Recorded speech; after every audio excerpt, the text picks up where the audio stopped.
በሸለቆ ውስጥ ስታልፍ የቱንም ነገር ልትቆጣጠረው እንደማትችል ይሰማሃል። አንዳንድ ጊዜ በዝቅታ ውስጥ ከአቅማችሁ በታች፣ ከተነገራችሁ በታች፣ ከምታቁት በታች፣ ከተዘጋጃችሁት ነገር በታች በሸለቆ ውስጥ ስታልፉ ምኑንም ነገር የትኛውንም ነገር ልትቆጣጠሩ እንደማትችሉ ይሰማችኋል። ከዚህ በኋላ ሁኔታው እንጂ እናንተን የሚመራችሁ እናንተ ሁኔታውን እንደማትመሩት ታስባላችሁ። እሱ ብቻ አይደለም፣ የተስፋ መቁረጥ ሁሉ ስሜት ይሰማችኋል። በጣም ፖቴንሻል ያላቸው አቅም ያላቸው ትልልቅ ነገር መስራት የሚችሉ ሰዎች በተደጋጋሚ ጊዜ በተስፋ መቁረጥ ስሜት ውስጥ ያልፋል። ወዳጆቼ በሸለቆ ውስጥ ስታልፉ እሱ ብቻ አይደለም፣ ህይወት ወደማትፈልጉት አቅጣጫ እየሄደች እንደሆነ ይሰማችኋል። እናንተ የምትፈልጉት ወደ ሌላ አቅጣጫ እንድትሄድ ነው፣ ህይወት ደግሞ ወደ ሌላ አቅጣጫ እንደሄደች ይሰማችኋል። በሸለቆ ውስጥ የምታልፉበት ጊዜ የዝቅታ ጊዜ ስለሆነ፣ የከበባ የአጀባ ጊዜ ስላልሆነ፣ ልክ በከፍታ ላይ በተራራ ላይ ስትወጡ ጓደኛውም አጀባውም አሎባዩ በጣም ብዙ ነው። የሞላ ጊዜ፣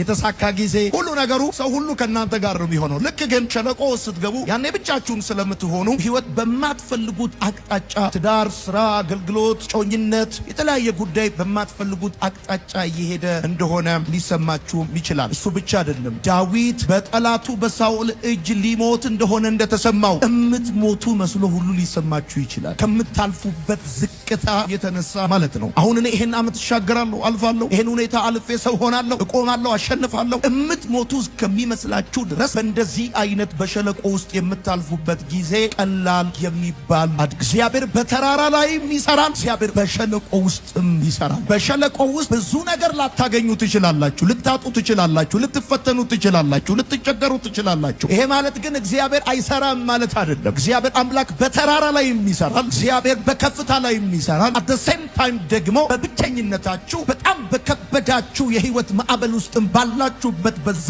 ጊዜ ማዳኑ፣ ታላቅነቱ፣ ኤልሻዳይነቱ፣ ገዢነቱ፣ አምላክነቱ የሚያሳይ የሚገልጥ የሚሰራ አምላክ እንደሆነ እንድታቁ እፈልጋለሁ። ልክ እግዚአብሔር አምላክ ወደ ህይወት ከፍታ ሲያመጣ ያ ታይም ማለት አንተ እግዚአብሔር ለማግኘት የምትወጣበት፣ ዳውን ስትወርድ ደግሞ እግዚአብሔር አንተን ለማግኘት የሚመጣበት። ለምን መሰለህ? ግርግሩ ብዙ ነው፣ ደዋዩ ብዙ ነው፣ ፈላጊ ብዙ ነው። ስልኩ አሁንም ነው የሚጮኸው። ሊያወራ ካልቻለም ቢዚ ሆነበታል። ለተወሰነ ጊዜ ካፍታ ማስታወቂያ በኋላ ይመለሳል ብሎ ጓደኞችን አንተን ዳውን ቱ ዘ ቫሊ ይወስዳል። የዛን ጊዜ የሚደውልልህ የለም። ያኔ ብቻ ትሆናለህ። መጽሐፍ ለማንበብ፣ ለመጸለይ፣ ለመዘመር ትመቸዋለህ። ያን ጊዜ አንተን ለማግኘት ሰማይ ወክ ያደርጋል፣ ወዳለበት ሁኔታ ይመጣል። እስራኤልን በኤርትራ ባህር በምድረ በዳ በግብፅ የመራ አምላካችን ምክንያት አለው። ይገርምሃል፣ ከፊት ለፊት የተንጣለለው ኤርትራ በላይ እግዚአብሔር አምላክ የነገስታት ንጉሥ የጌቶች ጌታ እንደሆነ ዓላማ አለው። ሸለቆ ፐርፐዛል እምነትህ የሚጠነክርበት እንደ ቀድሞ አይነት ልፍስፍስ እንደዚህ ብዬ ፉዬ ገላ የሆነ ፌዝ አይኖርህም። ይገርምሃል፣ እሳቱ ቢነድ ቢቀጣጠል መጠኑ ቢጨምር ባያድነንም ብለው እንጣሉ። ልክ እንደዛ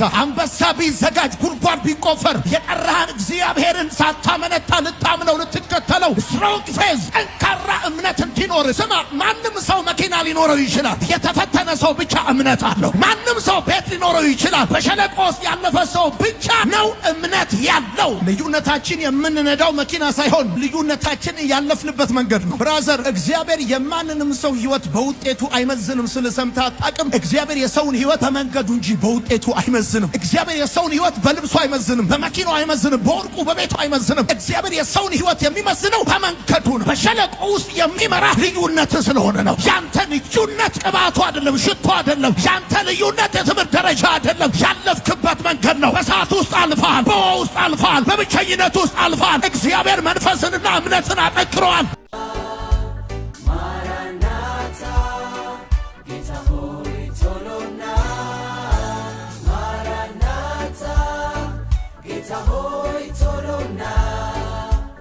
በጌታ በኢየሱስ ክርስቶስ ስም በመዝሙር መጽሐፍ ምዕራፍ 23 ከቁጥር 1 ጀምሮ ያለውን የእግዚአብሔርን ቃል እንደዚህ አነባለሁ።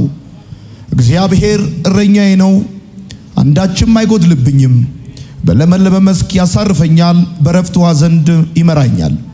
ነፍሴን ይመልሳታል፣ ስለ ስሙም በጽድቅ መንገድ ይመራኛል። በሞት ጥላ ሸለቆ ውስጥ ብሄድ እንኳን አንተ ከኔ ጋር ስለሆንህ ክፉን አልፈራም። በትርና ምርኩዝህ እነሱ ያጽናኑኛል። ጠላቶቼ እያዩ በፊቴ ማዕድ አዘጋጀህልኝ። ራሴን በዘይት ቀባህ፣ ጽዋዬም ሞልቶ ይፈሳል። በሕይወቴ ዘመን ሁሉ በጎነትና ምሕረት በርግጥ ይከተሉኛል። እኔም በእግዚአብሔር ቤት ለዘላለም እኖራለሁ። ከፍ እናድርግ መጽሐፍ ቅዱሳችንን። እኔ የምለውን ከኔ ጋር እንበል።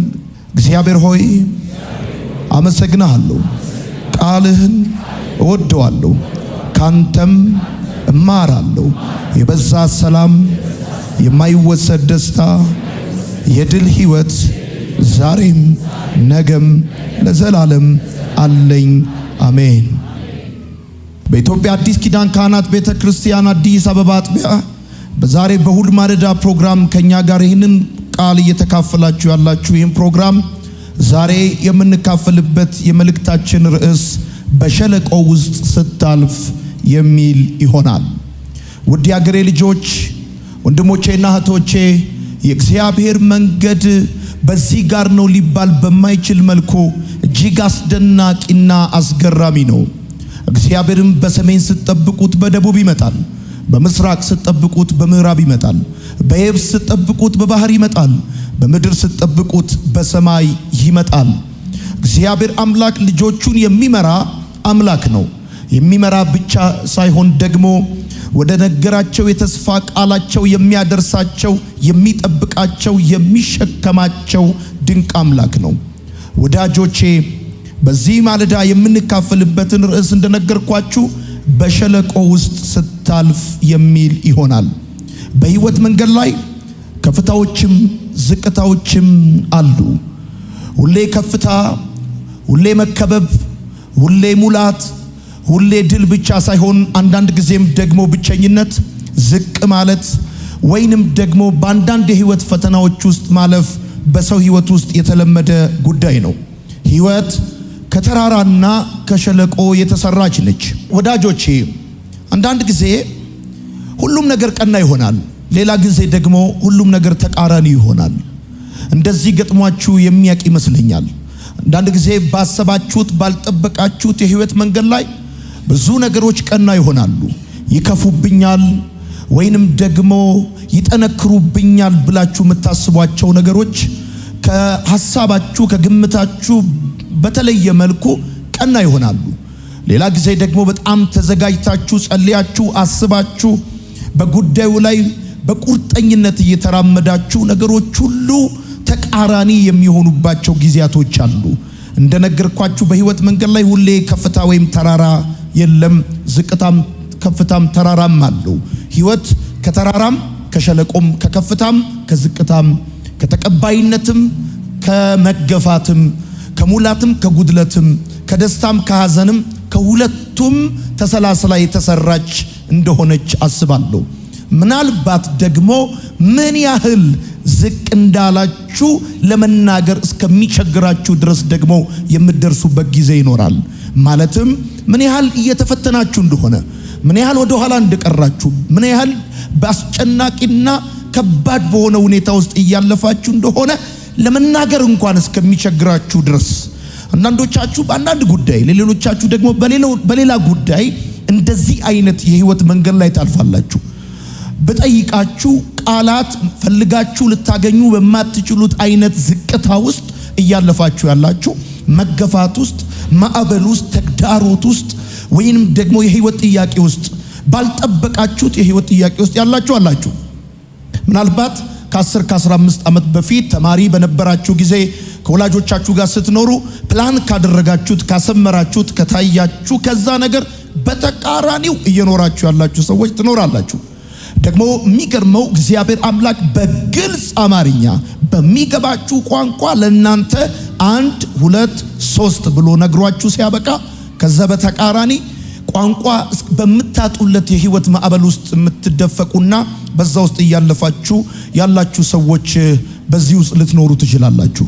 ወዳጆቼ በዚህ አሁን ያነበብኩላችሁ የመጽሐፍ ቅዱሳችን የመዝሙር መጽሐፍ ምዕራፍ 23 በጣም ከመጽሐፍ ቅዱሳችን ውስጥ ታዋቂ ከሚባሉ ክፍሎች መካከል አንዱና ዋነኛው ነው። እግዚአብሔር እረኛዬ ነው፣ አንዳች አይጎድልብኝም፣ በለመለመ መስክ ያሳርፈኛል፣ በረፍቷ ዘንድ ይመራኛል፣ ነፍሴን ይመልሳታል፣ ስለ ስሙም በጽድቅ መንገድ ይመራኛል።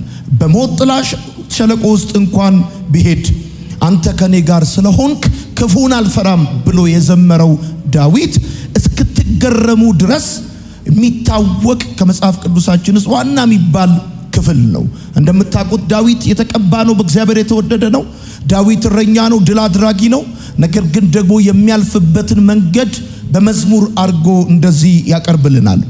በሸለቆ ውስጥ ስታልፍ ወዳጆቼ ከዚህ በኋላ የቱንም ነገር ልትቆጣጠረው እንደማትችል ይሰማሃል። አንዳንድ ጊዜ በዝቅታ ውስጥ ከአቅማችሁ በታች ከተነገራችሁ በታች ከምታውቁት በታች ከተዘጋጃችሁት ነገር በታች በሸለቆ ውስጥ ስታልፉ ምኑንም ነገር የትኛውንም ነገር ልትቆጣጠሩ እንደማትችሉ ይሰማችኋል። ከዚህ በኋላ ሁኔታው እንጂ እናንተን የሚመራችሁ እናንተ ሁኔታውን እንደማትመሩት እንደዛ ታስባላችሁ። እሱ ብቻ አይደለም፣ የተስፋ መቁረጥ ሁሉ ስሜት ይሰማችኋል። እኔ በጣም የሚገርመኝ ነገር በጣም ፖቴንሻል ያላቸው አቅም ያላቸው ትልልቅ ነገር መስራት የሚችሉ ሰዎች በተደጋጋሚ ጊዜ በተስፋ መቁረጥ ስሜት ውስጥ ያልፋሉ። ወዳጆቼ በሸለቆ ውስጥ ስታልፉ እሱ ብቻ አይደለም፣ ህይወት ወደማትፈልጉት አቅጣጫ እየሄደች እንደሆነ ይሰማችኋል። እናንተ የምትፈልጉት ወደ ሌላ አቅጣጫ እንድትሄድ ነው፣ ህይወት ደግሞ ወደ ሌላ አቅጣጫ እንደሄደች ይሰማችኋል። ምክንያቱም ያ ጊዜ በሸለቆ ውስጥ የምታልፉበት ጊዜ የዝቅታ ጊዜ ስለሆነ፣ የከበባ የአጀባ ጊዜ ስላልሆነ፣ ልክ በከፍታ ላይ በተራራ ላይ ስትወጡ ጓደኛውም አጀባውም አሎባዩ በጣም ብዙ ነው። የሞላ ጊዜ የተሳካ ጊዜ ሁሉ ነገሩ ሰው ሁሉ ከናንተ ጋር ነው የሚሆነው። ልክ ግን ቫልዩ ስትገቡ ሸለቆ ስትገቡ ያኔ ብቻችሁን ስለምትሆኑ ወዳጆቼ ህይወት በማትፈልጉት አቅጣጫ ትዳር፣ ስራ፣ አገልግሎት፣ ጮኝነት፣ የተለያየ ጉዳይ በማትፈልጉት አቅጣጫ እየሄደ እንደሆነ ሊሰማችሁም ይችላል። እሱ ብቻ አይደለም፣ ዳዊት በጠላቱ በሳኦል እጅ ሊሞት እንደሆነ እንደተሰማው እምትሞቱ መስሎ ሁሉ ሊሰማችሁ ይችላል። ከምታልፉበት ዝቅታ የተነሳ ማለት ነው። አሁን እኔ ይሄን ዓመት እሻገራለሁ፣ አልፋለሁ፣ ይሄን ሁኔታ አልፌ ሰው ሆናለሁ፣ እቆማለሁ፣ አሸንፋለሁ እምትሞቱ እስከሚመስላችሁ ድረስ በእንደዚህ አይነት በሸለቆ ውስጥ የምታልፉበት ጊዜ ቀላል የሚባል አይደለም። እንድትሰሙኝ ይፈልጋለሁ። ዛሬ ለነፍሳችሁ ለእናንተ ለራሳችሁ በግላችሁ የምትሰሙትን ቃል ነው የምነግራችሁ። ይሄ የተቀባ በእግዚአብሔር የተወደደ እንደ ልቤ የተባለ ሰው በሞት ጥላ ሸለቆ ውስጥ ባለፍኩ ጊዜ ብሎ ካለ አንተ የቱንም ያህል የተማርክ የተመራመርክ ብትሆን ጌታን የምትወድ ብትሆን ሁሌ በከፍታ ሁሌ በሙላት ሁሌ በስኬት ላታልፍ ትችላለህ። አንዳንድ የህይወት ምዕራፎችን ከሚስት ጋር አትሄዱም። አንዳንድ የህይወት ምዕራፎችሽን ከባልሽ ጋር አትሄዱም። አንዳንዱን ከጓደኛ ጋር አትሄዱም፣ ከቤተሰብ ጋር አትሄዱም። ብቻህን እግዚአብሔር አንተ እንድትሄድበት ያሰመረልህ የሚያሰምርልህ መንገድ እንዳለ ማወቅ አለብህ። በሸለቆ ስታልፍ አንዳንድ ጊዜ ደግሞ የሚሰማህ ነገር ምንድነው? እግዚአብሔር እንደሌለ ወይም እግዚአብሔር እንደተወ ሁሉ ይሰማል። በእንደዚህ አይነት ሁኔታ ውስጥ ሆኜ እግዚአብሔር ከኔ ጋር እንዳለ በምንም ማብራሪያ ልታሳምነኝ አትችልም እስከምትል ድረስ ሁኔታው የሚያስረዳ የምታልፍበት ጨለማ የህይወት ፈተናውና ክብደቱ የሚነግርህ ወይ እግዚአብሔር እንደሌለ የለም። እንደዛ እንዳለው አገልጋይ ማለት ነው። ከከበደው ፈተና የተነሳ አብረውት የሚያገለግሉ ሰዎችን ጠርቶ ወደ ቢሮ አስገብቶ ዘግቶ እኔ እምላችሁ አለ እግዚአብሔር ግን አለ ብሎ እንዳለ እሱ እኮ አለ ብሎ ሰብኳል፣ አለ ብሎ ዘምሯል፣ አለ ብሎ አገልግሏል። እግዚአብሔር አለ ብሎ እግዚአብሔር በሱ ተጠቅሟል። ነገር ግን ከሚያልፍበት የህይወት መንገድ ክብደት የተነሳ እግዚአብሔር እንደሌለ ሁሉ እንደተሰማው አስታውሳለሁ። እግዚአብሔር እንደተወህም ይሰማል በሸለቆ ውስጥ ስታልፍ ወዳጆቼ። እግዚአብሔር ግን የተራራም የሸለቆም አምላክ ነው። እግዚአብሔር በተራራ ላይም ይሰራል፣ እግዚአብሔር በሸለቆ ውስጥም ይሰራል። እደግመዋለሁ፣ አሜን እንድትሉ ፈልጋለሁ። እግዚአብሔር አምላክ የተራራም የሸለቆም አምላክ ነው። እስቲ በደንብ አርጉና አሜን በሉ። እስቲ በደንብ አርጉና አሁንም አሜን በሉ። በሸለቆ ውስጥ ብዙ ነገር ላታገኙ ትችላላችሁ፣ ልታጡ ትችላላችሁ፣ ልትፈተኑ ትችላላችሁ፣ ልትቸገሩ ትችላላችሁ። ይሄ ማለት ግን እግዚአብሔር አይሰራም ማለት አይደለም። እግዚአብሔር አምላክ በተራራ ላይ ይሰራል፣ እግዚአብሔር በከፍታ ላይ ይሰራል። at the same time ደግሞ በብቸኝነታችሁ በጣም በከበዳችሁ የህይወት ማዕበል ውስጥ ባላችሁበት በዛ ጊዜ ማዳኑ፣ ታላቅነቱ፣ ኤልሻዳይነቱ፣ ገዢነቱ፣ አምላክነቱ የሚያሳይ የሚገልጥ የሚሰራ አምላክ እንደሆነ እንድታቁ እፈልጋለሁ። በመግቢያ ላይ ያነበብኩላችሁ የመዝሙር መጽሐፍ ምዕራፍ 23 ከመጽሐፍ ቅዱሳችን ውስጥ በጣም ታዋቂ የሆነ ክፍል ነው። በዳዊት ዘመን እረኞች በክረምት ጊዜ በጎቻቸውን ወደ ቆላ ይዞ መውረድ የተለመደ ነው። ምክንያቱም በተራራ ላይ በከፍታ ላይ ብርዱ ዝናቡ ጠንካራ በሚሆንበት ጊዜ ቁሩ በጣም ከባድ በሚሆንበት ጊዜ ዳዊት እረኛ በነበረበት ዘመን ልክ ክረምት ሲሆን በጎቻቸውን ይዘው ወደ ቆላ ይወርዳሉ። ከዛ ወራት አልፈው በጋ ሲመጣ ደግሞ በቆላው ላይ የሙቀቱ መጠን ስለሚጨምር ውሃው ስለሚጎድል ሳሩ ስለሚደርቅ ደግሞ እንደገና በጎቻቸውን ይዘው ወደ ከፍታው መመለስ ስላለባቸው ብቸኛው አማራጭ የፍልስጤም ሸለቆዎችና ገደሎች ናቸው። እና ዳዊት ይሄን በደም ከህይወቱ ኤክስፒሪየንስ ያውቀዋል። ክረምት ሲሆን ተራራ ላይ መቆየት አይቻልም። when altitude increase temperature decrease እንደሚል ጂኦግራፊ ማለት ነው። ልክ ክረምት ሲሆን በደጋው ብርዱ ከባድ ነው፣ ቁሩ ከባድ ነው፣ በረዶ አለ፣ ምቹ አይደለም። ለበጎቹ ምቹ የሆነ ሳር ምቹ የሆነ ውሃ አይገኝም። ስለዚህ ልክ ክረምት ላይ በጎቻቸውን ይዘው ወደ ቆላ ይወርዳሉ። እዛ ውሃ አለ፣ እዛ የተለያየ ነገር አለ። ልክ ደግሞ በጋ ሲመጣ ፀሐዩ ከባድ ስለሚሆን እንደገና ወደ ከፍታው መመለስ አለባቸው። ወዳጆቼ ታዲያ ዳዊትና አብረውት በረኝነት አገልግሎት ውስጥ የተሰማሩ ሰዎች በጎቻቸውን ወደ ከፍታው ለመመለስ ብቸኛው አማራጫቸው የፍልስጤም ሸለቆዎችና ገደሎች ናቸው። ለዚህ ነው ዳዊት ሲናገር እግዚአብሔር እረኛዬ ነው፣ የሚጎልብኝም አንዳች ነገር የለም። በለመለመ መስክ ያሰማራኛል፣ በረፍት ውኃ ዘንድ ይመራኛል። ነፍሴን መለሳት፣ ስለ ስሙም በጽድቅ መንገድ መራኝ። በሞት ጥላ መካከል እንኳን ብሄድ አንተ ከኔ ጋር ነህና ክፉን አልፈራም ብሎ ይናገራል። ወዳጆቼ ምናልባት በሸለቆ ውስጥ የምታልፍበትን ምክንያት ላታውቅ ትችላለህ። ወደ አንተ ህይወት፣ ወደ አንተ አገልግሎት፣ ወደ አንተ መንገድ፣ ወደ አንተ ጥሪ ስመጣ ምናልባት በሸለቆ ውስጥ የምታልፍበትን ምክንያት ላታውቅ ትችላለህ። ለምን እንደዚህ አይነት ቅርቃር ውስጥ እንደገባ፣ ለምን ህይወት እየታገለ ፈተና እየበዛብ እንደሆነ፣ ለሌሎች ሰዎች የቀለለ ለአንተ ለምን እየከበደ እንደሆነ ምክንያቱን ላታውቅ ትችላለህ። ምክንያቱን የሚያውቀው እረኛው ነው። ሲዝኑን፣ ጊዜውን፣ ሰዓቱን እየጠበቀ አንተ የት መሰማራት እንዳለብህ፣ እንዴት መግባት እንዴት መውጣት እንዳለብህ የሚያውቀው እረኛክ ነው። እረኛክ ደግሞ ሲመራክ ሁሌ አያማክርህም። እረኛክ ሲመራክ ሁሌ አይነግርህም፣ ሁሌ አያብራራልህም። የከመልካምነቱ ከደግነቱ ከበጎነቱ የተነሳ እሱ እረኛክ ይመራሃል። እና በእርግጠኝነት የምነግራችሁ ነገር ምንድነው? ቀና ብላችሁ በደም ስሙኝ። እኔን በሸለቆ ውስጥ ስታልፍ ነው የመልእክቴ ሐሳብ። በሸለቆ ውስጥ ስታልፍ ነው። ነጥቦቹን እስካሁን መግቢያ ሐሳብ ነው የምናገረው። ነጥቦቹን ከዚህ በኋላ እናገራለሁ። ሁለት መሰረታዊ ነገር ስለ ሸለቆ እንድታውቁ ፈልጋለሁ። አንደኛው በሸለቆ ውስጥ የምታልፍበትን ምክንያት ላታውቅ ትችላለህ። የቱ ጋር ነው የሳትኩት? ምንድነው ያጠፋሁት? ይሄ ነገር ለምንድነው በኔ ህይወት እየሆነ ያለው? ለምሳሌ አንዳንዶቻችሁ ሸለቆ መዘግየት ነው። ያንዳንዶቻችሁ ሸለቆ የልጅ አለመውለድ ነው። ያንዳንዶቻችሁ ሸለቆ በስራችሁ ተግዳሮት ነው። ብቻ ይለያያል። የምታልፉበት የህይወት መንገድ ይለያያል። ካላችሁበት የህይወት አውድ አንጻር እንድትሰሙኝ ይፈልጋሉ። ምክንያቱ ምን እንደሆነ በሳይንስም በመንፈስም አብራርተ ልትደርስበት በማትችልበት መልስ የማታገኝላቸው የህይወት ጉዳዮች ብዙ ናቸው። ለምን እንደዚህ ሆነ ብለህ ብትል መልስ የማታገኝ። አሁን ይሄን ነገር መሸከም እችላለሁ? በህልምም በውንም አስበህ የማታውቀውን ጉዳይ አሁን ጉዳይ አድርገህ እየኖርክ ያለ ሰው እዚህ ውስጥ ልትኖር እንደምትችል አስባለሁ። ስለዚህ በሸለቆ ውስጥ ስታልፍ ማወቅ ያለብህ የመጀመሪያው ነገር በሸለቆ ውስጥ ለማለፍ ምክንያቱ ምን እንደሆነ ላታውቅ ትችላለህ። አንዳንዶቻችሁ ሐኪም ጋር ሄዳችሁ ተመርምራችሁ አረ ምንም ችግር የለም ተብላችሁ ጥያቄው ግን እናንተ ጋር ይኖራል። ወይንም ደግሞ ከምታስቡት የህይወት መንገድ ውጪ በትዳር በህይወት በተለያየ መንገድ ላይ ብቻ የምትፈተኑ ሰዎች ልትኖሩ ትችላላችሁ። ሁለተኛው ስለ ሸለቆ እንድትረዱ የምፈልገው ነገር ምንድነው? በሸለቆ ውስጥ የምትቆዩበትን ጊዜ ላታውቁት ትችላላችሁ።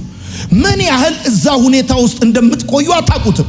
ምን ያህል እየተፈተናችሁ እየታገላችሁ ምን ያህል በዛ ሁኔታ ውስጥ እንደምታልፉ አታውቁትም። 1 ወር 2 ወር 3 ወር 6 ወር 6 ዓመት 10 ዓመት አይታወቅም። በሸለቆ ውስጥ የምታልፍበትን ጊዜ የሚያውቀው እግዚአብሔር ነው። ሰዓቱን የወሰነው እግዚአብሔር ነው። አሁን ይህን ቃል በደንብ በወኔ እንዲሰማኝ የምፈልገው እረኛ እንዳለው የሚያውቅ ሰው ነው። እግዚአብሔር እረኛዬ ነው አለ ዳዊት።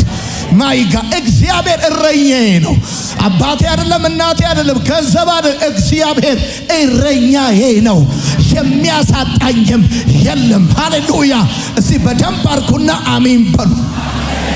ለምን ያህል ጊዜ ነገራችሁ ሳይናገር ሳይፈወስ ሳይከፈት ነገራችሁ ሳይለወጥ እንደምትቆዩ አታውቁም። ላታውቁ ትችላላችሁ። እግዚአብሔር ነው የሚያውቀው።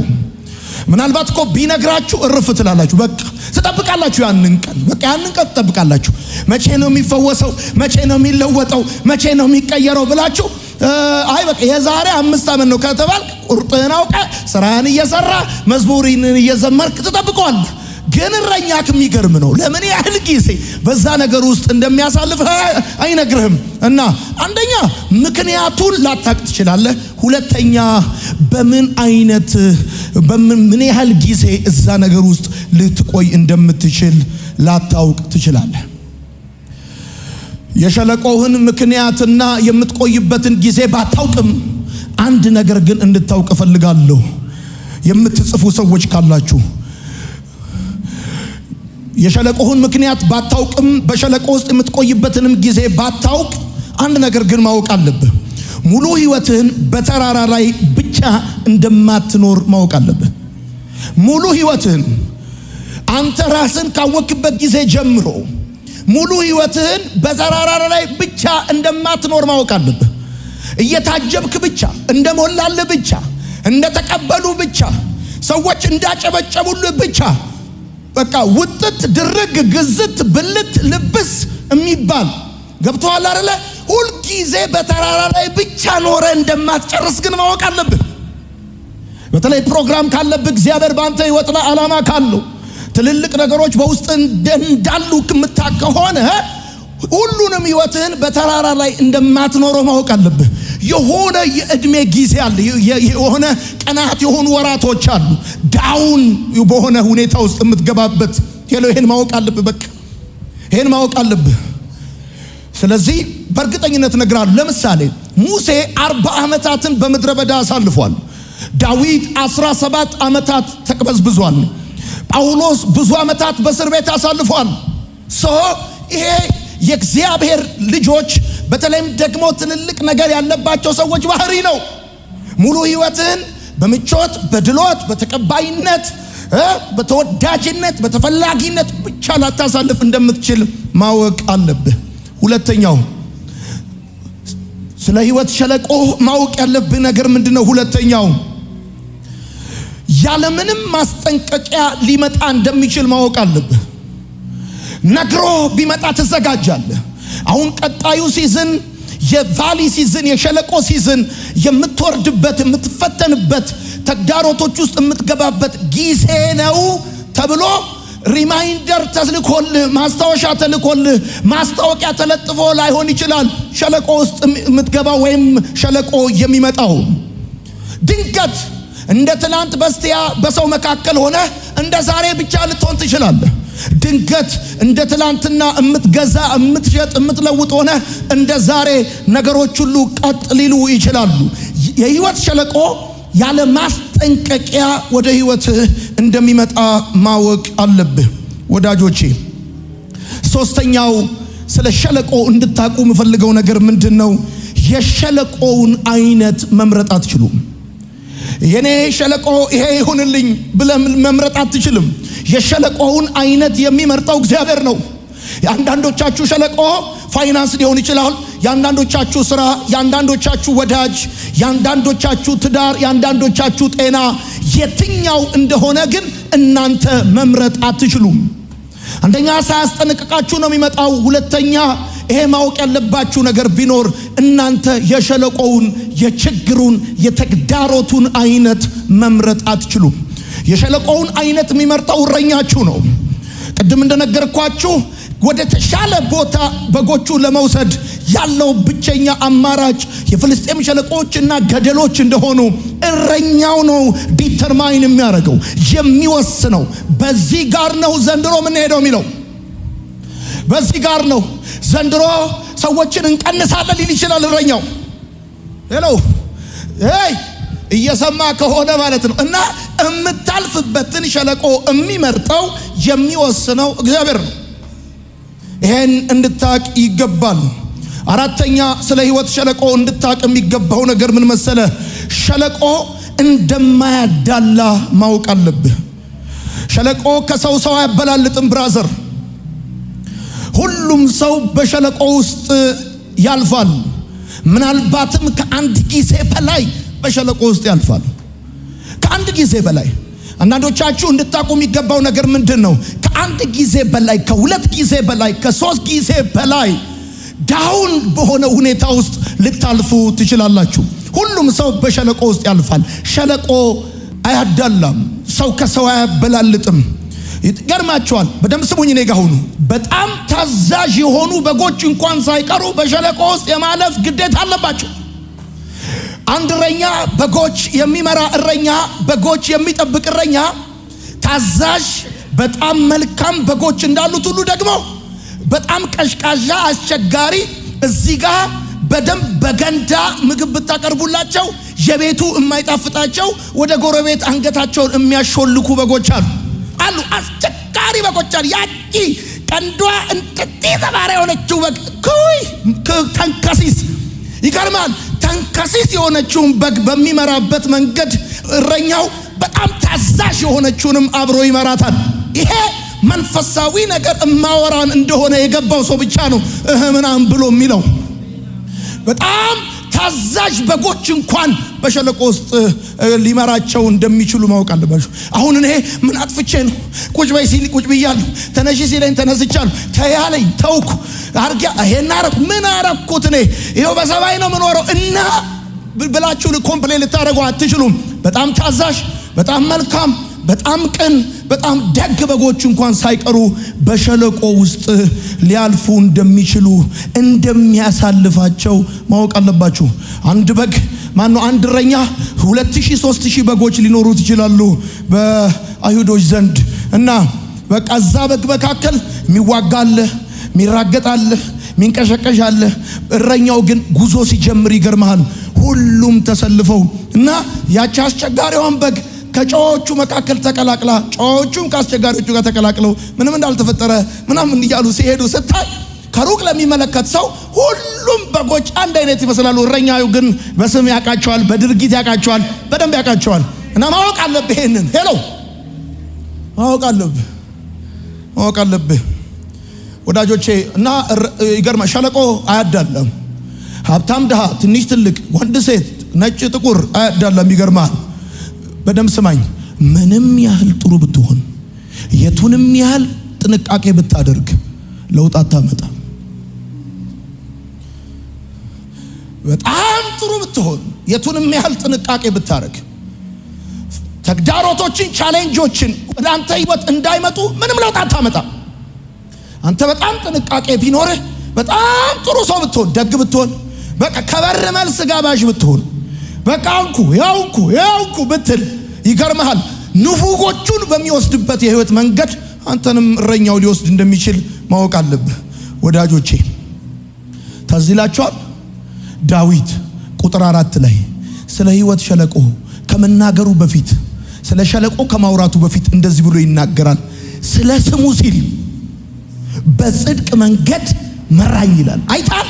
የጽድቅ መንገድ እንኳን ሸለቆ አለው። ጻፍ። መራኝ አለ። ስለ ስሙ ሲል ስለ ሸለቆ ከማውራቱ በፊት በሞት ጥላ መካከል ብሄድ እንኳን አንተ ከኔ ጋር ነህና ክፉን አልፈራም ብሎ ሲል ዳዊት አይተሃል። ይሄን ከማለቱ በፊት አስቀድሞ ምንድነው ያለው? ስለ ስሙ ሲል በጽድቅ መንገድ መራኝ። ሄሎ 23ኛው ምዕራፍ እየጻፈ ያለው ዘማሪ እየሄደ ያለው እኮ የጽድቅ መንገድ ነው። ነገር ግን የጽድቅ መንገድ ምን አለው? ሸለቆ አለው። ኢማጂን። ስለዚህ አንተ በጽድቅ እየነገድክ፣ በጽድቅ እያገለገልክ፣ በጽድቅ እየኖርክ በሸለቆ ውስጥ ሊመራህ ይችላል። ይህን ማወቅ አለብህ። በጽድቅ ነው የምነግደው ይለዋል አንዳንድ ሰዎች መጥተው። እኔ እንደዛ አጋጥሞኛ ቃል ምንድነው ከኔ የሚፈልገው ይሏል። እግዚአብሔርን መተው እኮ ነው።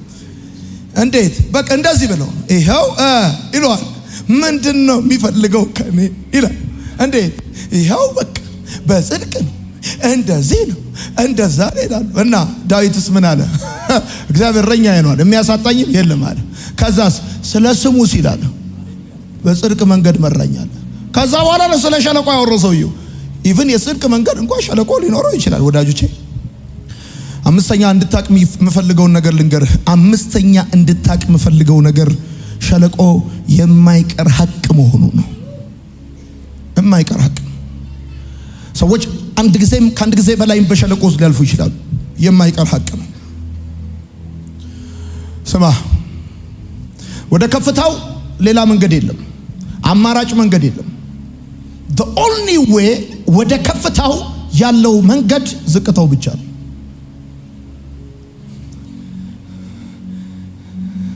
ተመልከት። ይሄው የትኛው ዝቅታ ቀጥሎ ከፍታ። እደግመዋለሁ። ሸለቆ የማይቀርል ከፍታ የኔ ከፍታ የኔ ከፍታ የኔ ብለህ ፌንጣ አይደለም አንተ ከአንዱ ላይ ዘለ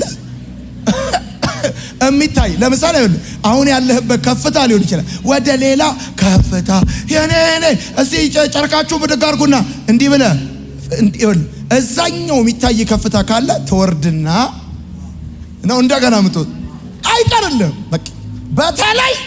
በተለይ ጃይንት ፖቴንሻል ካለ የሆነ ኢንተርቫል እየጠበቀ ዳውን ወሰደ። አንተ ረኛን ካወቀው ግራ ይገባል። ረኛን ካው አንዳንድ ጊዜ ፋይናንስ ዳውን ይሆናል። አንዳንድ ጊዜ ሰዎች ጀርባ ይሰጡሃል። አንዳንድ ጊዜ እግዚአብሔር በከባድ ጉዳይ ውስጥ ይመራሃል። የዛን ጊዜ የሆነ በቃላት ልትናገረው የማትችለው አይነት ዝቅታ ከተሰማ አትጠራጠር። እንደ ባለሙያ እነግርሃለሁ፣ ቀጥሎ ያለው ከፍታ ነው። አሜን በል። ከሌላ አማራጭ መንገድ የለውም እግዚአብሔር። እኔ እንደውም እንደዚህ ብያለሁ፣ አንተ ከጻፍክ ወደ ተስፋ ቃል የሚወስድ መንገድ ሸለቆ ብቻ ነው።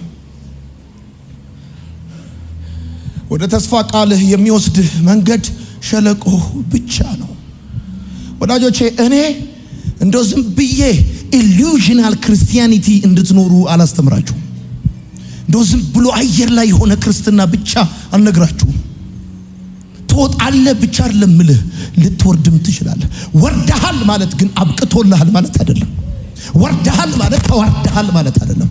ለሌላ ድል፣ ለሌላ ከፍታ እግዚአብሔር አምላክ አንተን እያዘጋጀ ነው ማለት ነው እንጂ ቤት፣ ፋይናንስ፣ ስራክ ላይ፣ ህይወትክ ላይ የሆነ ተግዳሮት መጥቷል ማለት በቃ አንተ አክትሞልሃል ማለት አይደለም። ሌላ ቻፕተር ሊከፈት ነው። ምክንያቱም የመጀመሪያው ቻፕተር ሲያልቅ ቻፕተር 2 ይከፈታል። ገብቷል? አንዱ ምዕራፍ ሲዘጋ ሌላ ምዕራፍ ይከፈታል። የሰማኝ ሰው ብቻ ካለ አሜን ይበለኝ። የኔ መልእክት ነው የሚል ሰው ካለ አሜን ይበለኝ። ከዚህ ቃል በኋላ ይሄ ዓመት የአዝመራ ዓመታችን ነው። ወደ ተሻለ ቦታ የምትሻገርበት ነው። አሜን በል በደንብ አድርገህ። አሜን በል በደንብ አድርገህ። ሰይጣን አንተን ሊያስለቅስ አይችልም። በደንብ አድርገህ አሜን በል።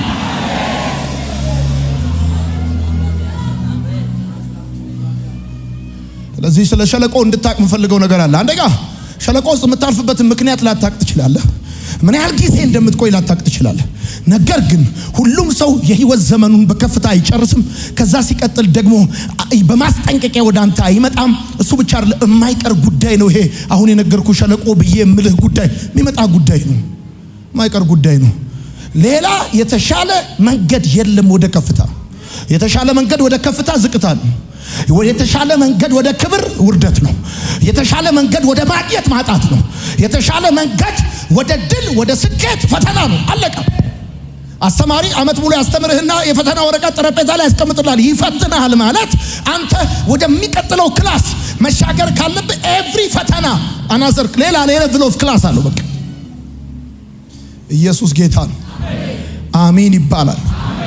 ስድስተኛ በህይወት ሸለቆ ውስጥ ስታልፍ ማወቅ ያለብህ ነገር ምን መሰለህ? ሸለቆ ዓላማ እንዳለው ማወቅ አለብህ። ፐርፐዝ አለው። እረኛው በጎቹን ወደ ተሻለ ቦታ የሚወስዳቸው በሸለቆ በኩል እንደሆነ ሸለቆ ዓላማ አለው። ይሄ ተግዳሮት፣ ይሄ ሚስ አንደርስታንዲንግ፣ ይሄ መገፋት፣ ይሄ ባልጠበቀው የህይወት አቅጣጫ ውስጥ መሄድ ዓላማ አለው። ዝም ብሎ አይደለም ብራዘር፣ ዝም ብሎ አይደለም። እግዚአብሔር አምላክ ዝም ብሎ ለጫወታ አንተን የሚመራበት መንገድ የለውም። እያንዳንዱ አንተ የምታልፍበት የምትረግጥበት እርምጃ ሌሰን አለው፣ ዓላማ አለው፣ ፕሮግራም አለው። ሸለቆው ህይወት የሚፈተንበት ብዙ ጦርነት ያለበት ስሜት የሚጎዳበት ቢሆንም አመለካከትና አስተሳሰብ ግን የሚዳብርበት ነው። ይገርማል። በየትኛውም አይነት ሁኔታ ውስጥ ግባ፣ ገብተህ ስትወጣ ግን ከመግባት በፊት እንደነበረው ሆነ አትወጣ። አመለካከት፣ አስተሳሰብ፣ አቅም፣ ጉልበት፣ ክርስትና መንፈሳዊ ህይወት እንኳን እንደቀድሞ አይሆንም። አለው ዓላማ፣ አለው ምክንያት፣ አለው እግዚአብሔር ጉዳይ አለው። እዛ ውስጥ እየሰማኝ ያለ ሰው ካለ አሜን ይባላል። አሁን ላለበት ብቻ አይደለም ለሚመጣውም ቀድመ አሜን በል። አሜን አለው። አስተሳሰብ የሚያድግበት የሚዳብርበት ነው። የዓላማ አለው። ሸለቆ ፐርፐዝ አለው።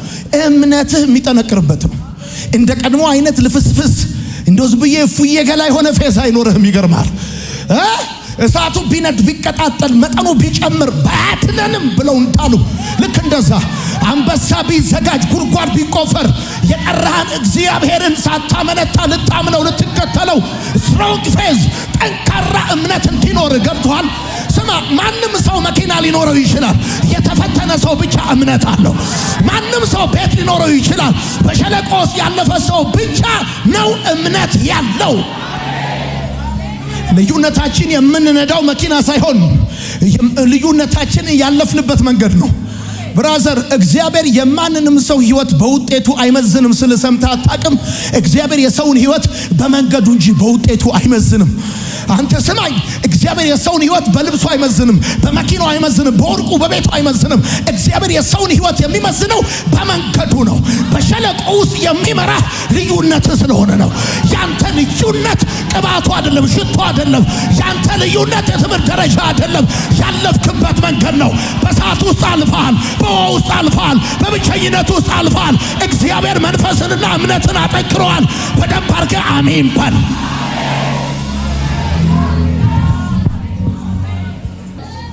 ረዘራፍ የአገሬ ሰው ሲናገር አልሰማም። ጥራኝ ጫካው፣ ጥራኝ ደኑ፣ ኧረ ወዱ ይላል። ኧረ ዘራፍ ራ አለው ነገር። አንተ እኔ ሙዚቀኛ ባልሆንም ይመጣብኛል። አለው ነገር እንዲህ አብዝቶ ዝም ካል ጠላቴ ሆይ ደስ አይበልህ፣ ቢመሽም ለኔ ቀን አለው ጉዳይ። ዝም ብሎ አይደለም በጨለማው በኩል የሚመራኝ፣ በከባዱ መንገድ የሚመራኝ ዝም ብሎ አይደለም። ይገርማል። እምነቴን ሊያጠነክረው ነው። ይገርማል።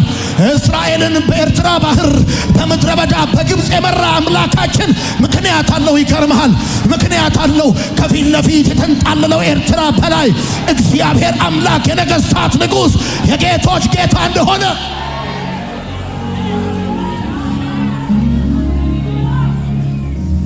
ጌታ እንደውም እንደዚህ ያደርጋል። ኤርትራ ባህር ጋር ይወስድህና ካምፕ አድርገህ ይላል።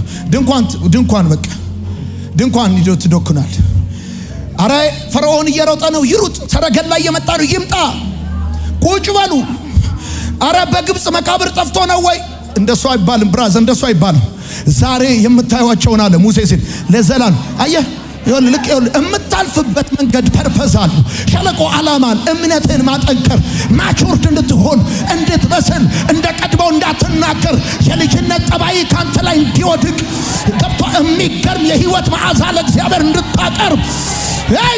ወርቅ በሳት ሲፈተን አፈሩ እንደሚራገፍ ውበቱ እንደሚጨምር እነግርሃለሁ። በዚህ ዓመት እግዚአብሔር አምላክ ሞገስንና ውበትን ይጨምርልሃል። በደም ጩና አሜን በል። አንተ ነጋዴ ብቻ አይደለም፣ በሰዓት የተፈተንክ ነጋዴ ነህ። አንተ አገልጋይ ብቻ አይደለም፣ በሰዓት የተፈተንክ አገልጋይ ነህ። አንቺ ሚስት ብቻ አይደለሽም፣ በሰዓት የተፈተንሽ ሚስት ነሽ። በከፍታና በዝቅታ ውስጥ ሪል የሆነ ማንነት እንዳለሽ፣ ፌክ እንዳልሆነ፣ የውሸት እንዳልሆነ የውሸት አይደለም። የውሸት አይደለም። እኔ ከእግዚአብሔር ዘንድ መልእክት ይዤላችሁ ነው የመጣሁት። ማኪያቶ ቤት ውዬ አይደለም የመጣሁት ብራዘር፣ ቀልጄ አይደለም የመጣሁት። ከእግዚአብሔር ዘንድ መልእክት ይዤላችሁ ነው የመጣሁት። እግዚአብሔር አምላክ ለእናንተ መልእክት አለው ዛሬ። እውነቴን ነው የምነግራችሁ። አለው፣ ዓላማ አለው፣ ፐርፐዝ አለው፣ ፐርፐዝ አለው። ገብቷል? የማወራው ነገር ልክ ነው። ሸለቆ ህይወትን የሚፈትንበት በጣም ብርቱ ጦርነት፣ ስሜትም ይጎዳበት ሊሆን ይችላል። የምታልፍበት ነገር እኮ ቀላል ነው እያልኩ አይደለም። ስሜትን ይጎዳል። እንቅልፍ እስክታጣ እያለ ቀን ያስለቅሳል። ነገር ግን ይገርማል። እምነት እንዲጠነክር፣ አስተሳሰብህ እንዲያድግ፣ እንዲጎለበት፣ ድክመትህ እንዲራከብ ራሱ በቃ አንዳንድ አላስፈላጊ ትዝ ይለኛል። ሃይ ስኩል ተማሪ ሆኜ እኔ ማጠናበት ክፍሉ ጋር አጠገቡ ላይ አንድ ዛፍ አለ፣ አንድ ባህር ዛፍ አለ። ትልቅ ዛፍ ነበረ እና ካጠገቡ ደግሞ አንድ ጽድ ዛፍ አለ። እያጠናው እያለ አንዳንድ ጊዜ ከባድ ንፋስ ሲነሳ ባህር ዛፉን በመስኮት በኩል አየዋለሁ። መሬት ነክቶ ይመለሳል። ከዛ የደረቀው ነገር ይራገፋል። ጽዱ ግን ከንቸር ብሎ እንደቆመ ነው የሚቀረው። ይገርማል። እና አንድ ቀን በመስታወት በኩል አየው የሚነሳው የትኛውም ንፋስ ህይወት የሌለውን ነገር አራግፎ እኔን ይመልሰኛል እንጂ ይገርማል፣ ወድቆ አያውቅም። ወድቆ አያውቅም። ፈተና ሊነሳ ይችላል፣ ተግዳሮት ሊነሳ ይችላል፣ ማዕበል ሊነሳ ይችላል። ነገር ግን ከህይወትክ ላይ መውደቅ ያለበትን ነገር ይጥለው ይሆናል እንጂ አንተን አይጥልህም። መንገድን አያቆመው። አንተ ቤትን አይፈትነው፣ ቤትን አይበትነው። ጩና በደንብ አድርጋ አሜን በል።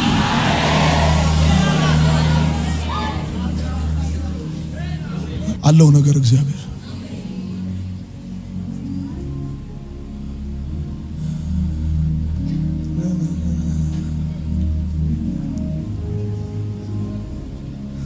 አንስቶ ዝም ካለ ጠላቴ ሆይ ደስ አይበል፣ ቢመሽም ለኔ ቀን አለ። አለው ነገር እግዚአብሔር እንዲያብዝቶ ዝም ካለ ጠላቴ ሆይ ደስ አይበል፣ ቢመሽም ለኔ ቀን አለ። አለው ነገር እግዚአብሔር እንዲያብዝቶ ዝም ካለ ጠላቴ ሆይ ቢመሽም ለኔ ቀን አለ። እኔ በጣም የሚገርማችሁ ነገር ልንገራችሁ። አንዳንድ ጊዜ እኔ ገና እድሜ ለጉርምስና ሲደርስ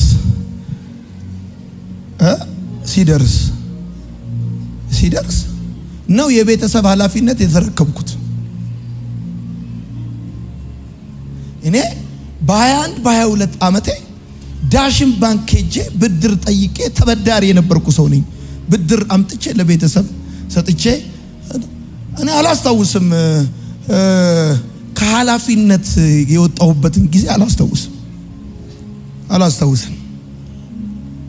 አለው ነገር እግዚአብሔር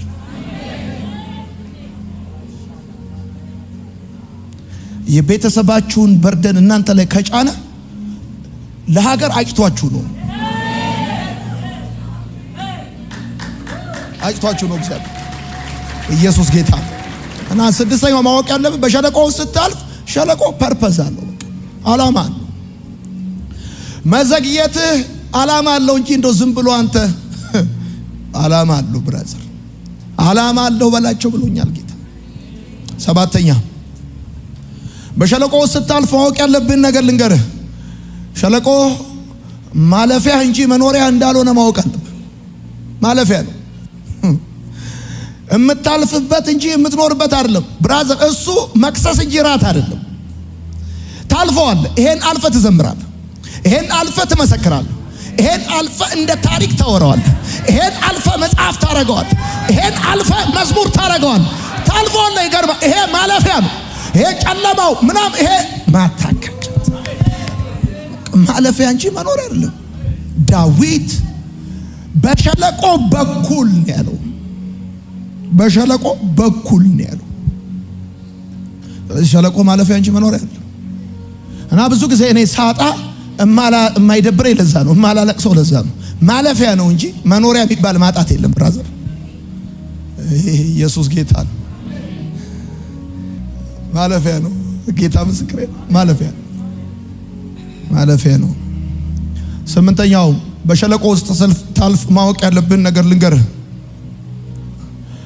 እግዚአብሔርን ወይንም እረኛውን ማወቅና እንደሚመራ ማወቅ ብቻውን በቂ ነው። ወደ ቫሊ፣ ወደ ሸለቆ፣ ወደ ቻሌንጅ ውስጥ ስትገባ እረኛውን ማወቅና እየመራቅ እንደሆነ ማወቅ ብቻውን በቂ ነው። ሌላ ተጨማሪ ግሳንግሳ አያስፈልግህም። እረኛውን ማወቅ ብቻውን ይበቃል። ለምን እዚህ ሸለቆ ውስጥ እንደገባ፣ ከዚህ ሸለቆ መቼ እንደምትወጣ፣ ምክንያቱ ምን እንደሆነ ምናምን ለማወቅ ምናምን ጥረት ማድረግ እሱ አያስፈልግም። የሚያስፈልግ እረኛውን ማወቅ ነው። ዳዊት እንደዚህ እግዚአብሔር እረኛዬ ነው።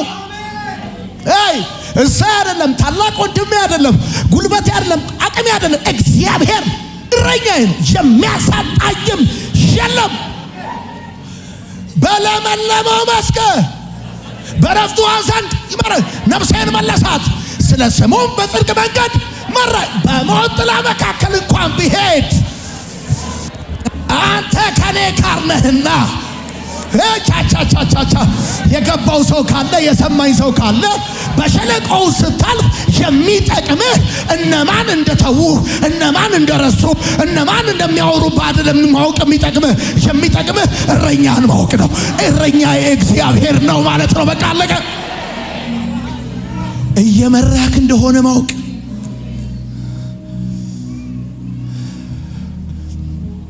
እግዚአብሔር እየመራክ እንደሆነ ማወቅ ይበቃል።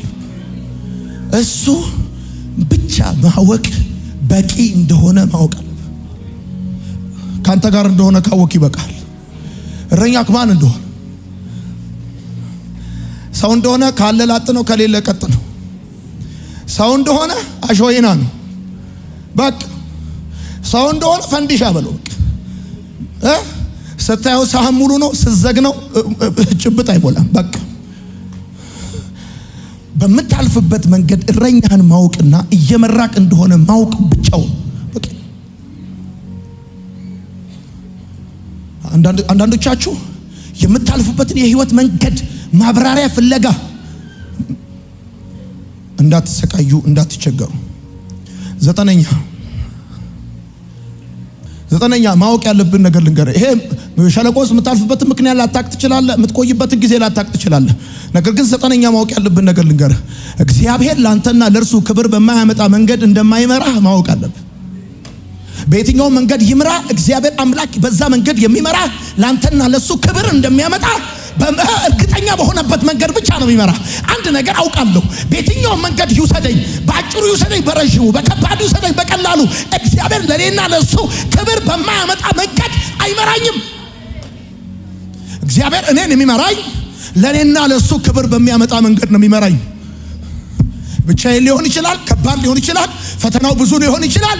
ነገር ግን ጋድ እኔን የሚመራኝ ለኔና ለሱ ክብር በሚያመጣ መንገድ ነው እግዚአብሔር የሚመራኝ።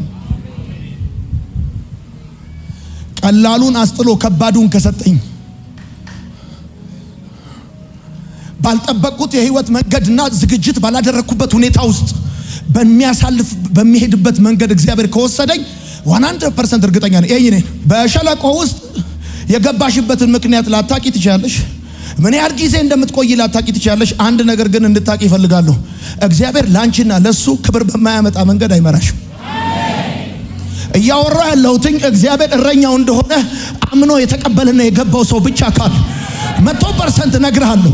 እንዴት እዚህ ሁኔታ ውስጥ ገባው እያልክ ከሆነ እዚህ ሁኔታ ውስጥ አስገብቶ ከሆነ እያየ እንዳላየ እየሰማ እንዳልሰማ ዝም ብሎ መርቶ አምጥቶ ከሆነ እመነኝ፣ ክብር በማያስገኝበት የህይወት መንገድ እግዚአብሔር አይመራህም። ከዚህ ሳምንት በኋላ ከዚህ ወር በኋላ ለታላቅ ሹመትና ክብር እግዚአብሔር ይጠራሃል። ጩና በደንብ አድርገህ አሜን በል።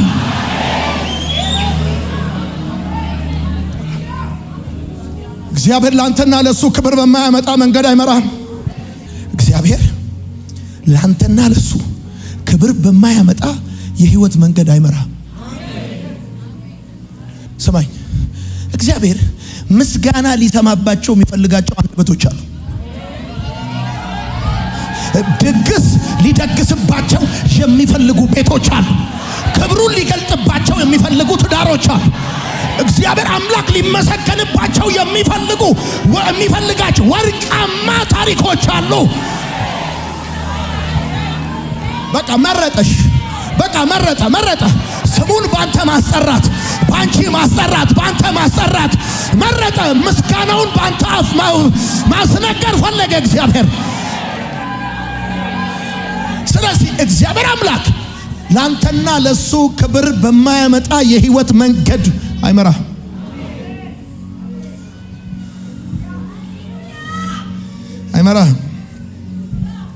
አንዳንዶቻችሁ የአንዳንድ ሰው ሸለቆ እኮ ውጭ ሀገር ነው ታውቃለህ።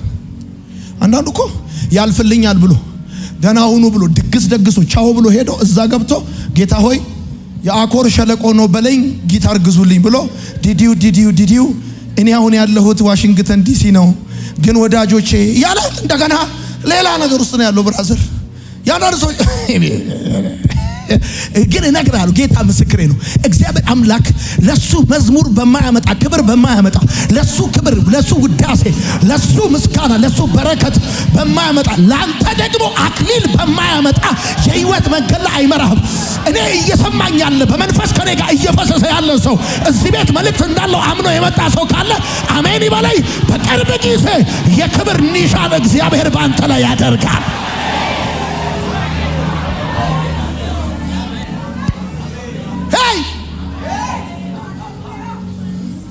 ይሄ ቤት የጴንጤቆንጤ ቤት ነው። አንተ ጴንጤኮስቴ አይደለም ብሎ እንደምን ጴንጤቆንጤ እንደዛ ነው ማለት ያለ። አንቺ ቤት የዘገየ ነገር ካለ አትጠራጠሪ፣ አትታበዩ፣ በኩራትም አትናገሩ። እግዚአብሔር አዋቂ ነው፣ ስራውንም ይመዝናል። አንቺ ቤት የዘገየ ነገር ካለ ከቁጥር ይልቅ አንዱ ሳሙኤል፣ ከሰባቱ ይልቅ አንዱ ሳሙኤል ለእግዚአብሔር ካህን እንደሆነ አገልጋይ እንደሆነ አትጠራጠሩ።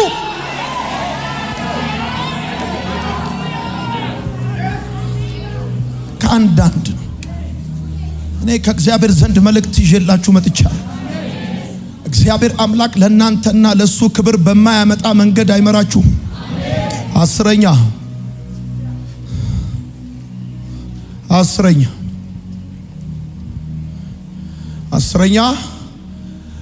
በሸለቆ ውስጥ ስታልፍ ማወቅ ያለብህ ነገር ምን መሰለ?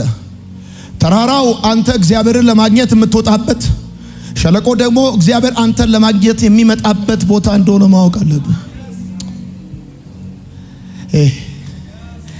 ልክ እግዚአብሔር አምላክ ወደ ህይወት ከፍታ ሲያመጣ ያታይ ማለት አንተ እግዚአብሔርን ለማግኘት የምትወጣበት፣ ዳውን ስትወርድ ደግሞ እግዚአብሔር አንተን ለማግኘት የሚመጣበት ነው። ለምን መሰለ? ግርግሩ ብዙ ነው፣ ደዋዩ ብዙ ነው፣ ፈላጊ ብዙ ነው።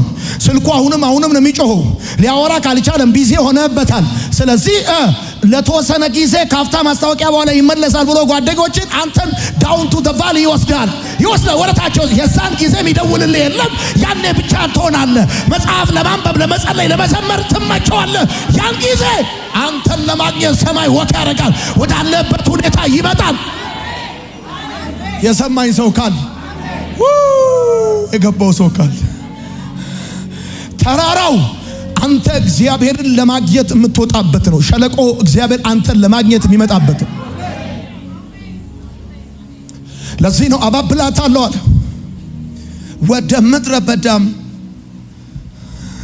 ወስዳታለሁ። ለምን? እዛ ወስጄ የልቤ ለልቧ አጫውታታለሁ። እንደ ወዳጅ ኢየሱስ ጌታ። ስለዚህ እንደዚህ ነው ያለው። ስማ፣ ይሄን ሁሉ ሲሞላ ሲሳካ አጃቢ ሲበዛ ያን ጊዜ አንተ እግዚአብሔርን ለማግኘት የምትወጣበት ፕሬዝ ጋድ ያደረገልኝን ልንገራችሁ ትላል። ኢየሱስ ክርስቶስ ጌታ ነው ምናምን ትልና የሆነ ምዕራፍ ይወስዳል። ከዛስ አሁን ደግሞ እኔ የማደርገውን እነግርሃለሁ ይልና ደግሞ ወደታች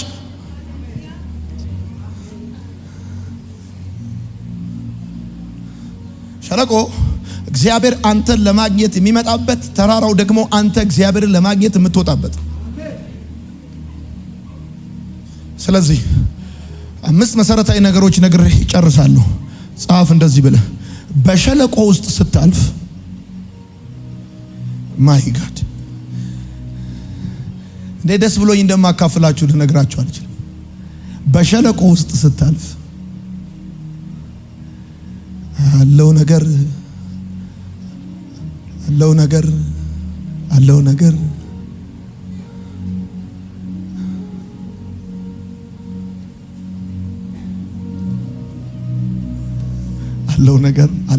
እላለሁ እኔ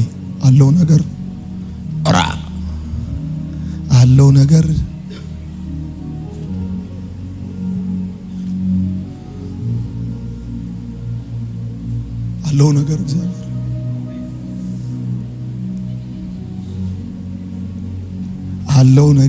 አለው ነገር እግዚአብሔር በሸለቆ ውስጥ ስታልፍ ጻፍ። አንደኛ ወደረኛው ቅረብ። እርሱ ከኛ ጋር ወደ ሸለቆ ይገባል፣ በሸለቆ ውስጥ ትቶን አያውቅም። ብራዘር ኢሳይያስ 43 ከ2 እስከ 3 የእግዚአብሔር ቃል የሚነግረን ይሄንን ነው። በውሃ ውስጥ ባለፍክ ጊዜ፣ በእሳት ውስጥ ባለፍክ ጊዜ ተብሎ እንደተጻፈ ሰይጣን ብቻህን ነህ። እሱ ብቻ አይደለም፣ ጥሩ እረኛ ወደ እንደዚህ አይነት ሁኔታ ውስጥ አይመራህም ብሎ ሊዋሽ ይሞክራል። ጥሩ እረኛ ቢኖርህ እንዴት እንደዚህ አይነት ሁኔታ ውስጥ መርቶ ያመጣሃል ብሎ ሊል ይችላል። ነገር ግን በሸለቆ ውስጥ ስታልፍ ወደ እረኛ መቅረብ እርምጃን ያቀልላል። በሸለቆ ውስጥ ወደ እረኛ ቅረብ። ለምን መሰለህ? እርምጃን ቀላል ሲምፕል የሚያደርግልህ ወደ እረኛ መጠጋት ነው። አንዳንድ ሰዎች በሸለቆ ውስጥ ሲገቡ ከእረኛቸው ይርቃሉ። አንዳንድ ሰዎች ተግዳሮት ውስጥ ሲገቡ ከቸርች ይርቃሉ፣ ከመንፈሳዊ ነገር ይርቃሉ።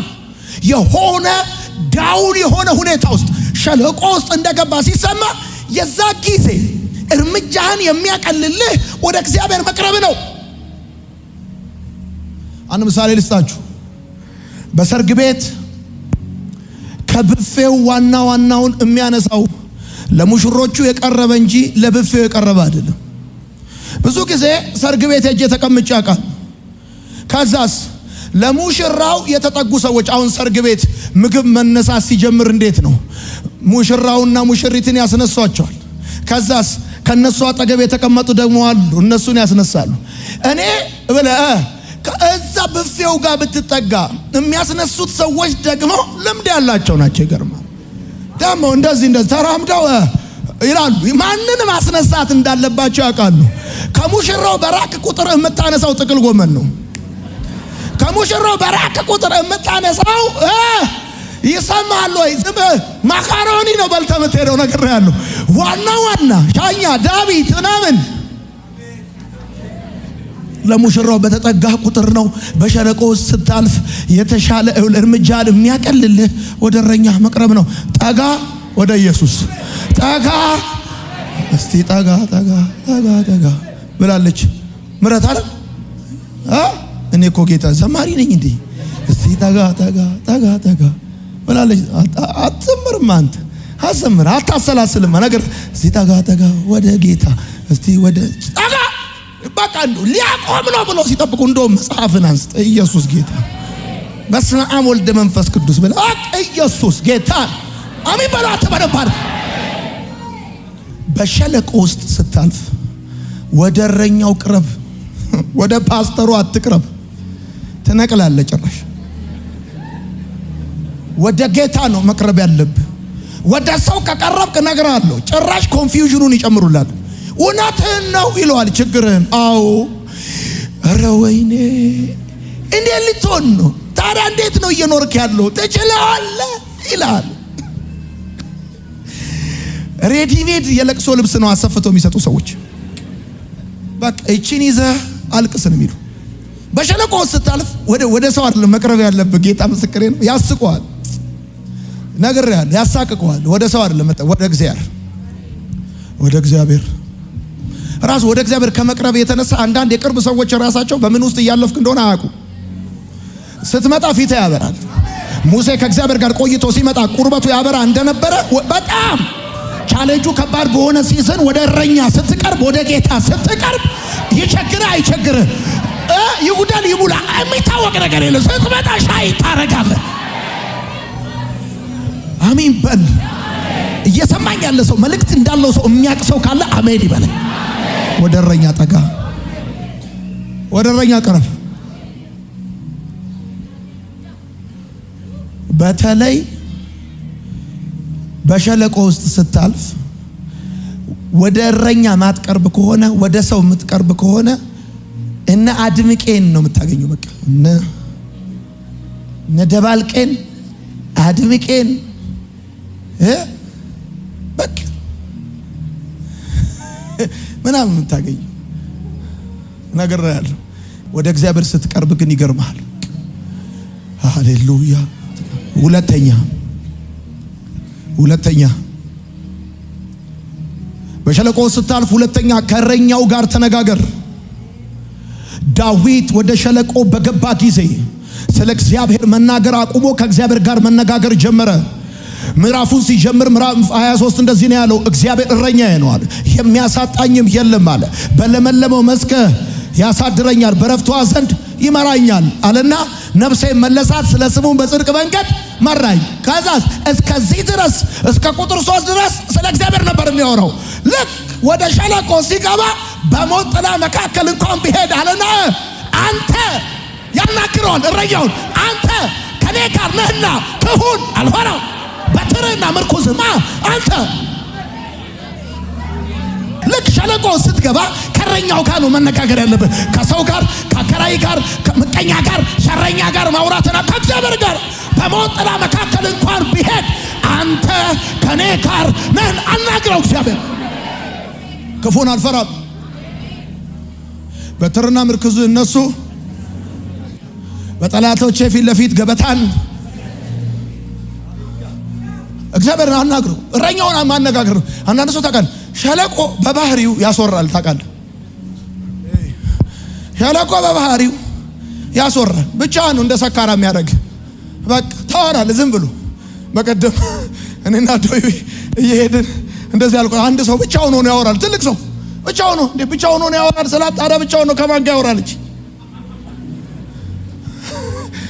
ከማን ጋር ያወራል? ብቻውን ነው። ሄሎ ሄይ ዳውንስ እንደዛ አይነት ሁኔታ ውስጥ ስትገባ ከማንም ጋር አታወራም። ብትደውልላቸው አይሆኑም። በነገራችን ላይ ያለህ ጊዜ ስልክ እስኪግል እስኪፈነዳ ነው የሚያወሩክ። አይውል ኮሊው ላተር ከቴሌ በኦርደር እስከምትልክ ድረስ በመከራ ያስጨንቋል። ልክ እስቲ እግዚአብሔር ወደሚፈልገው ወደዛ የጣፋንታ ክፍል ውስጥ ያስገባ፣ እዛ ቻፕተር ውስጥ ያስገባ። ብትፈልጋቸው አያነሱም ስልክህን። ብትፈልጋቸው አንተ የዛን ጊዜ ማድረግ ያለብህ ከችግር ጋር ለማውራት ያለብህ፣ ከጨለማው ጋር ከሁኔታው ጋር አይደለም ማውራት ያለብህ፣ ከእረኛ ጋር ነው ማውራት ያለብህ።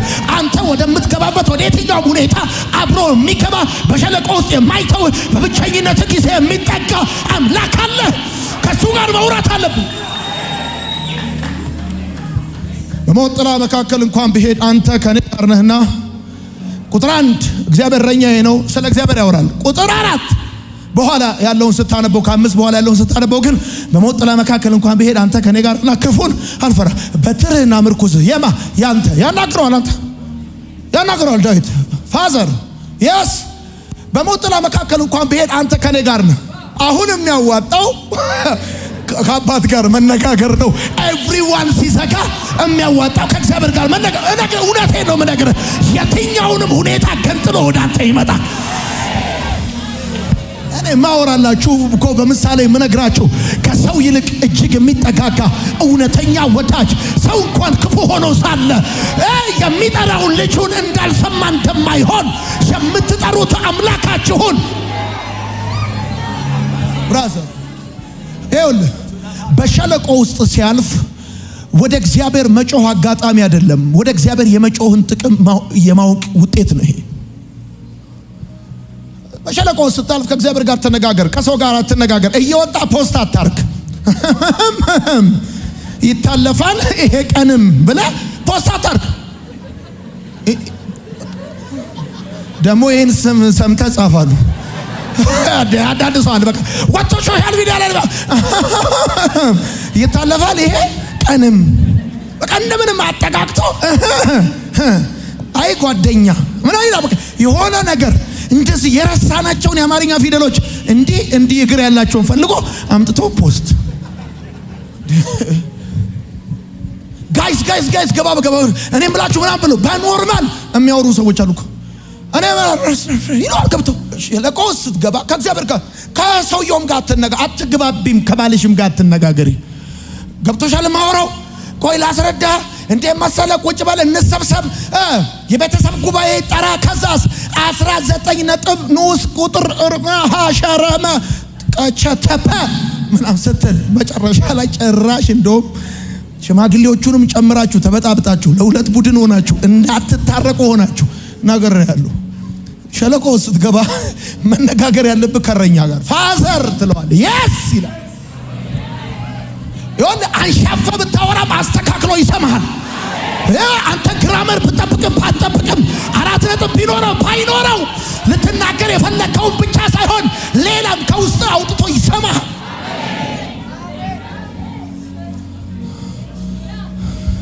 ሸለቆ በባህሪው ትሪገር ያደርጋል። ገብቷል? ይነካካል፣ ስሜታ ያደርጋል፣ ቁጣ ያደርጋል፣ የሆነ ነገር ምን ያደርጋል እና ቃላት እንዳትመርጥ ያደርጋል። የዛን ጊዜ ከሰው ጋር ካወራ እንዴት ነው ባክ ብሎ ነው የሚጀምረው። እንደውም ችግሩ ያለው አንተ ጋር ነው ይላል። ችግሬን ያቀልልኛል ያልከው ሰውዬ ዋና ችግር ሆኖ ቁጭ ይላል ከእግዚአብሔር ጋር ፋዘርስ የስ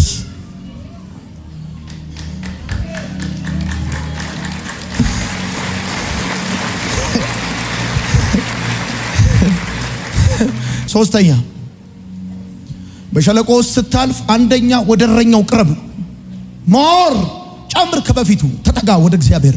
ሁለተኛ ከእረኛው ጋር ተነጋገር፣ አዋራው፣ መዝሙር ክፈት፣ ጸልይ፣ ተንበርከክ፣ መንገድ ላይ ንገረው። ሶስተኛ ትኩረትህን በእረኛው ላይ ብቻ አድርግ። ትኩረትህን በሁኔታው፣ በጨለማው፣ በገደሉ፣ በምድረ በዳው፣ በምታየው፣ በምትሰማው፣ በሚነገረው ላይ ማድረግ ትተህ ትኩረትህን በእረኛው ላይ አድርግ። አራተኛ መራመድህን ቀጥል። ቃሉ የሚለው በሸለቆ በኩል ነው። ሸለቆ ቋሚ መኖሪያ አይደለም፣ ማለፊያ መንገድ ነው። ሸለቆ መክሰስ ነው፣ ራቱ ሌላ ነው። ራቱ ሌላ ነው እና መራመድህን ቀጥል። ደግሞ እንደዚህ ብለህ ጻፍ፣ እምነት ልታብራራው የማትችለው መኖር ነው። እደግመዋለሁ፣ እምነት ልታብራራው የማትችለውን መኖር ነው። ልታብራራው እኮ አትችልም። አሁን እንዲህ ስለሆነ እንዲህ ነው፣ እንዲህ ሆኖ ደግሞ እንዲህ ስለሆነ ነው እማትለው ነው፣ ግን ትኖረዋለህ። ታምናለህ ማለት አንተ አብራርተህ ገብቶሃል ማለት አይደለም። እምነት ማለት ልታብራራው የማትችለውን መኖር ማለት ነው። በቃ አምስተኛና የመጨረሻ በጣም የወደድኩት ቃል ነው። አምስተኛና የመጨረሻው በሸለቆ ውስጥ ስታልፍ አመስግነው። በመዝሙር መጽሐፍ ምዕራፍ 84 ቁጥር 6 ሲናገር በለቅሶ ሸለቆ በሚያልፉበት ጊዜ ወደ ምንጭ መፍለቂያ ቦታ ይቀይሩታል ይላል። በለቅሶ ሸለቆ በሚያልፉበት ጊዜ ወደ ምንጭ መፍለቂያ ቦታ ይቀይሩታል። እነሱ አሁን የሚያልፉት በለቅሶ ሸለቆ ነው እና መዝሙር 84 ቁጥር 6 እንደዚህ አለ፣ በለቅሶ ሸለቆ በሚያልፉበት ጊዜ ወደ ምንጭ መፍለቂያነት ቦታ ይቀይሩታል። አንተ በለቅሶ ሸለቆ በምታልፍበት ጊዜ ወደ መዝሙር መፍለቂያ፣ ወደ ትምህርት መፍለቂያ ተማራለህ ብለው ሲጠብቁ ትማራለህ። አንተ ኢየሱስ ጌታ ነው። ተራ ቁጥር 1 ዚስ ኢዝ ዛት ትላለህ። እስቲ እኔ የምለውን በሉ። በለቅሶ ሸለቆ በሚያልፉበት ጊዜ በሉ እስቲ ወደ ምንጭ መፍለቂያነት ይቀይሩታል። ድገሙት እስቲ። በለቅሶ ሸለቆ በሚያልፉበት ጊዜ ወደ ምንጭ መፍለቂያ ቦታ ይቀይሩታል። እቀይርላችኋለሁ አይደለም ያለው፣ ወደ ምንጭ መፍለቂያ ቦታ ይቀይሩ። መዝሙር 84 ቁጥር 6 አንብቡት። ወደ ምንጭ መፍለቂያ ቦታ ይቀይሩታል።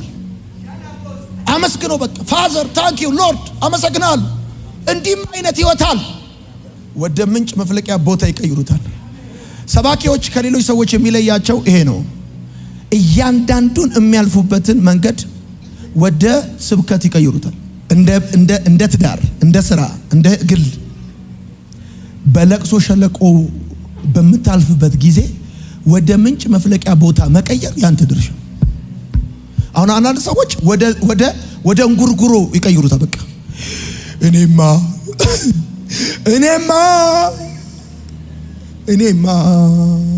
አንድ ልጅ ብሎኛል በቀደም ለታ 16 ጊዜ ራሴን ለማጥፋት ሞክሬያለሁ አለ። አይሳካም እና እኔ ችግሮቼን ጠፍቼ የምጠፋበት ቦታ አድርጌ ሳይሆን በዝቼ ወደ ምንጭ መፍለቂያ ቦታ ይቀይሩታል። የመጨረሻው እና 6ኛው የዛን ጊዜ ዘዳግም 8 ቁጥር 7 እግዚአብሔር ምንጭን ይሰጣል። እግዚአብሔር ይሰጣል። እንደዚህ ይላል፣ በተራራው በኮረብታውና በሸለቆዎች ውስጥ እግዚአብሔር ምንጭን ይሰጣል ይላል። እኔ የምጠብቀው ምንጭ በተራራና በኮረብታ ነው። ፋዘር ግን አሰራሩ ልዩ ነው። በሸለቆ ውስጥ ሁሉ ምንጭ ይሰጣል። ኢየሱስ ጌታ። በቃ ቡልክ ይላል። ማንም ደግሞ አይደፍነው። የሚገርማ በቃ ሶደሬ ነው የሚያደርግልህ እግዚአብሔር። አሜን በል። አይ ሄዳ አታውቅም መሰለኝ። ሶደሬ ያደርግልሃል። በቃ ኢየሱስ ጌታ ነው። ቁንጣ ትገዛለህ፣ ሄደ ጀርባህን ለሙቀዋ ለፍለዋ ሰጥተህ እንደዚህ ብለህ በቃ ኢየሱስ ጌታ ነው። እሺ እባክህ ትላለህ። እዛው ውስጥ ቆም። ምንጭ በምንጭ ነው የሚያደርግ እግዚአብሔር። ይባርካል።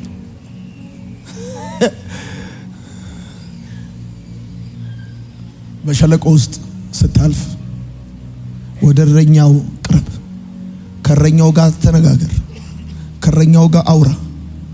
ከነገ ቀን ጀምሮ ወጣችሁ ከሰው ጋር ምናምን ቀንሳችሁ ከእግዚአብሔር ጋር ፋዘር አመሰግናለሁ። እነሱ ባይረዱኝም አንተ ስለምትረዳኝ፣ እነሱ ባያግዙኝም አንተ ስለምታግዘኝ፣ እነሱ ከኔ ጋር ባይሆኑ አንተ ከኔ ጋር ስለሆንክ አመሰግናለሁ ስትለው ነገሩ ራሱ ይቀየራል። ይመጣል፣ ይወርዳል። በደመና በክብር በኃይል በምስጋና በብዙ ሞገስ እግዚአብሔር ወደ አንተ ይወርዳል። እግዚአብሔር እረኛዬ ነው። መዝሙር 23 እሺ እናንብበው። ቆም እንበል እስቲ።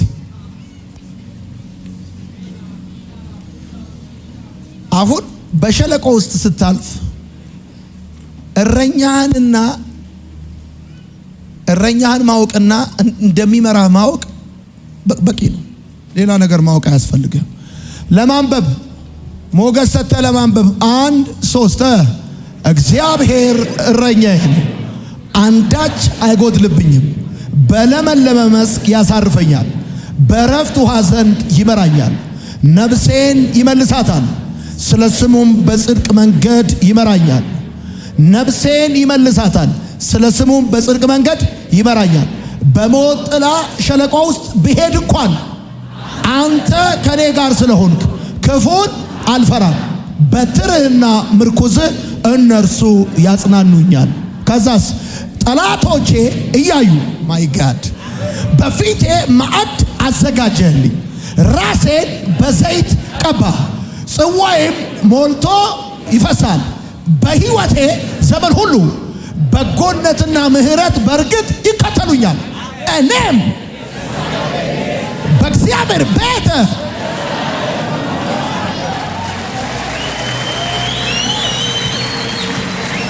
ቆይ እንደገና